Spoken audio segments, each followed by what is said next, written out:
The year that was for Toronto Fire turned out to be challenge after challenge after challenge, and that includes the massive blaze that happened here at York Memorial Collegiate Institute that gutted this heritage building and left an entire student body having to relocate.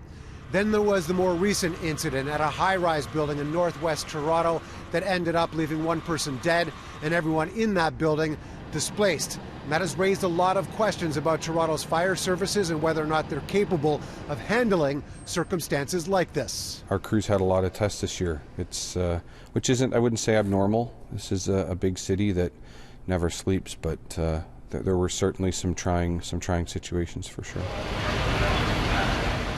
6 alarms, 150 firefighters, an overwhelming flames and smoke as far as the eye could see. That was the scenario Toronto Fire faced last May at York Memorial, the biggest challenge the service has faced in at least a couple of years. How difficult was it an operation for you? 6 alarms is as large an incident as we pre-script. I'm not sure that I've seen anything more complicated from the standpoint of smoke management. It was a daunting task for not only for our folks but for paramedics and police. The results of the Ontario Fire Marshal's initial investigation were released in August and determined the fire was accidental. No word on how Toronto Fire handled the incident, and at the time, the fire chief offered no comment. Now, at this point, can you say, here's what we did or did not do, or here's what we've determined? No, our process really gets locked down at the point where any party indicates, or even gives an early indication that there may be some legal process, which is the case here. 1 month ago, a 5-alarm fire at a 16-story building on Gosford Boulevard killed a man stuck in an apartment on the 8th floor. Firefighters were said to have been battling the blaze from the inside, going door to door with little visibility, and didn't get there in time. Going into that situation, what were your crews dealing with?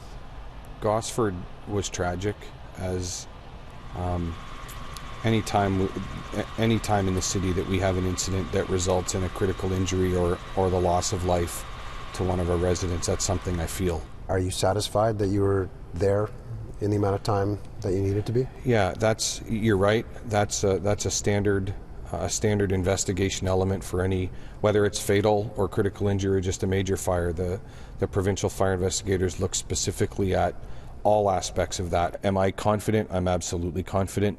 I was there very quickly that night myself, and I can tell you that the amount of effort and the amount of care that the women and men that were there employed to protect and save lives that night was nothing less than extraordinary, and I'm proud of every one of them. And yet, as the city grows, Toronto's fire service continues to identify more high-rises going up, continue to be a challenge and a concern. We have a lot of work and a number of initiatives underway that are aiming specifically at high-rise response, but also just looking at our entire, what we call our deployment model.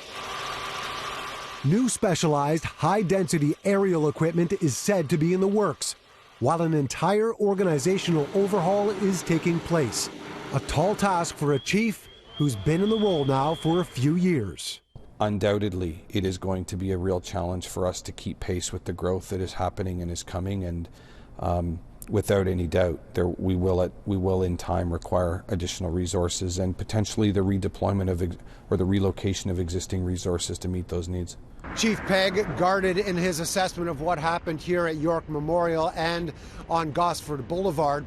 Looking forward, an admission of sorts that while resources are okay at this point, that more will be needed for Toronto Fire as the city continues to grow. All the more reason to look closely at City Hall to make sure that the men and the women that are fighting these fires, literally on the front lines, get what they need in the future.